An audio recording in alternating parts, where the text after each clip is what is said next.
بالله من الشيطان الرجيم بسم الله الرحمن الرحيم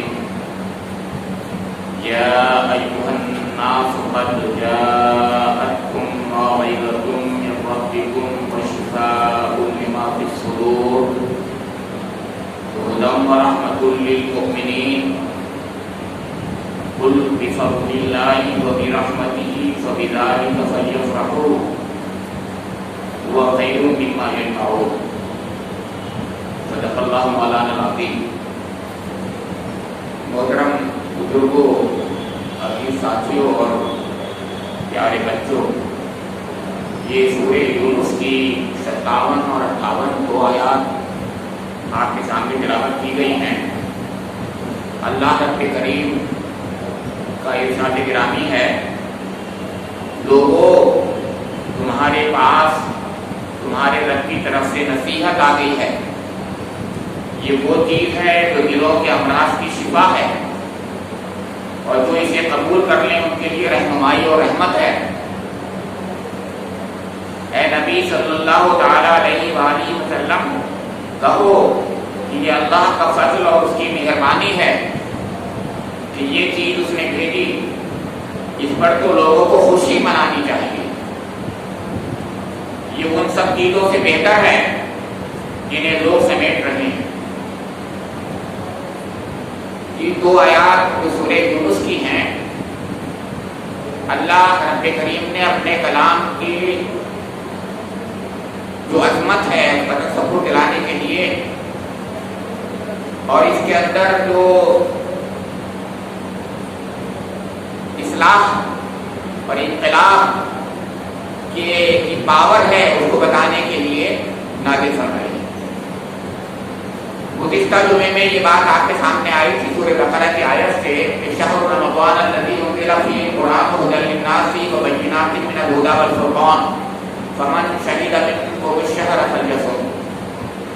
رمضان کا مہینہ وہ مہینہ ہے جس میں اللہ رب کریم نے قرآن پاک کو نازل فرمایا، اور یہ قرآن پاک تمام ہی انسانوں کے لیے ہدایت ہے، ہدایت کی غرض سے بھیجی گئی ہے، اور اس میں روشن نشانیاں ہیں، اور یہ فرقان ہے، حق و باطل کی تمیز کرنے والی ہے کتاب یہ۔ تو جو کوئی بھی اس مہینے میں موجود ہو وہ اس مہینے کے روزے رکھے۔ تو اللہ تعالیٰ یہ فرما رہا ہے کہ جس مہینے میں اس نے کلام پاک کو نازل فرمایا، اس مہینے کے پورے روزے فرض کر دی، اور پھر آخر میں فرمایا کہ وَلِتُكَبِّرُوا اللَّهَ عَلَىٰ مَا هَدَاكُمْ وَلَعَلَّكُمْ تَشْكُرُونَ، تاکہ تم اس ذریعے سے یعنی روزے رکھ کر کے اس اپنی حالت کو حیات کے ذریعے سے اللہ کی تکبیر بیان کرو، وَلَعَلَّكُمْ تَشْكُرُونَ، تاکہ تم اللہ کا شکر ادا کرنے کے قابل ہو جاؤ۔ اللہ کا شکر ادا کرو کس پر؟ وَلِتُكَبِّرُوا اللَّهَ عَلَىٰ مَا هَدَاكُمْ، جو کچھ اس نے ہدایت کی شکل میں یعنی قرآن پاک کی شکل میں تمہاری طرف بھیجا ہے، اس کے شکریہ کا طریقہ بتایا اللہ تعالیٰ نے۔ یہ ہے کہ ایک مہینے کے ہر سال روزے رکھے گئے، یعنی زندگی بھر رمضان شریف میں ایک مہینے کے روزے صرف اس بنا پر رکھوائے اللہ تعالیٰ نے کہ ہم قرآن پاک کا شکریہ ادا کر سکیں کہ اللہ تعالیٰ نے اپنا کلام بھیجا ہے اس مہینے۔ پھر اتنا ہی نہیں ایک بات میں کہہ کر کافی ہو گئی ہو، بلکہ اس نے ایک پوری سورہ نازل فرما دی کہ انا انزلناہ فی لیلۃ القدر وما ادراک ما لیلۃ القدر لیلۃ القدر خیر من الف شہر تنزل الملائکۃ والروح فیہا بإذن ربہم من کل امر سلام ہی حتی مطلع الفجر۔ یعنی ہم نے اس کو یعنی قرآن پاک کو لیلۃ القدر میں نازل فرمایا ہے، اور تم کیا جانو لیلۃ القدر کیا ہے؟ لیلۃ القدر شب قدر 1000 مہینوں سے بہتر ہے، 1000 مہینوں کی عبادت سے بہتر ہے۔ اور اس رات میں فرشتے اور روح الامین اپنے رب کے لیے ہر اذن کو لے کر خاص طور سے اترتے ہیں، اور یہ رات سرتاسر سلامتی ہے فجر کے وقت تک، طلوع فجر تک۔ سوچئے، یہ مطلب یہ ہے کہ اسی قرآن پاک کی عظمت کا تفکر ایسے دلایا کہ جس رات میں نازل ہوا وہ شب قدر ہے،